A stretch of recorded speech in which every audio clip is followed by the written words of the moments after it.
right, I got another one. All right, we've all done it, and it's a great answer, but I'm going to pick on it. All right, there's an answer we use when a Bible believer, a Christian, says, God said we could eat animals.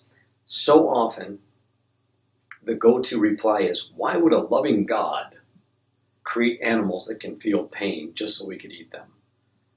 Okay, that's a good answer. I've used it myself. It's still a good answer. You can still use it. But I've kind of retooled it a little bit so it doesn't sound so aggressive. Let me tell you why it's aggressive.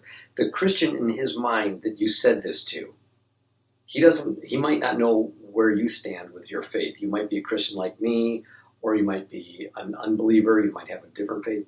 But he's going to look at you and wonder, who are you to question God? Who are you to say, God, God can do what he wants with the things he creates. He's beyond your judgment. Who the heck are you? That's kind of what's going to roll through the Christian's mind a lot. And then what you're saying after that, it might not be as effective. I want to stay on good terms. I want to try and keep the conversation nice. So I'm kind of retooling that a little bit. And I started saying it something like this. Stay with me now. God said we could eat animals. I go, could you tell me a little bit more about that? Because if I understand right, in Genesis chapter 1, before sin entered the world, and it's important you add that part, before sin entered the world, in Genesis chapter 1, verse 29, God said plants will be our food, which I think shows God is a loving, compassionate God.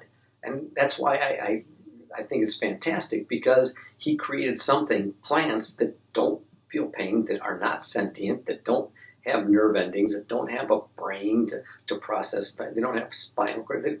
They don't know hurt. But you're telling me that God, after sin entered the world, said it's okay for animals to get hurt? I don't get that. Can you please back that up? See what I did? It's like I hit the ball back in their court.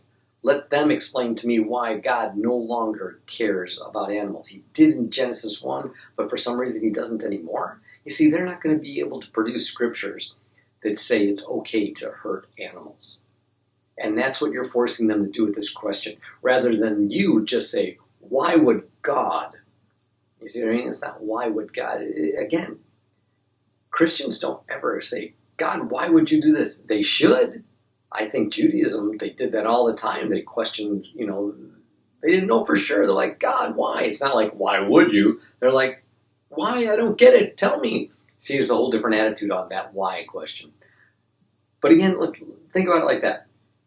I see in Genesis chapter 1 where God said, plants will be our food, which show he's a loving, compassionate God because plants don't feel pain. But you're telling me he changed his mind after sin entered the world, and that we should allow pain and suffering when we don't have to? See what I mean? It's just, you got the idea on my new way to do that. I might still try the other one occasionally, depending on if I feel like I'm in the mood. But I hope that from this you can hear that there's less aggression in the way I'm doing it. And you can play with it. You can take, I think I said it a couple different ways in this video here. You can kind of mold it to the way you like to say it. But give it some thought. Give it a few tries. If it works out for you, hey, post below, let me know. And, hey, that rhymes, post below, let me know. And, yeah, I should be a rapper now, obviously.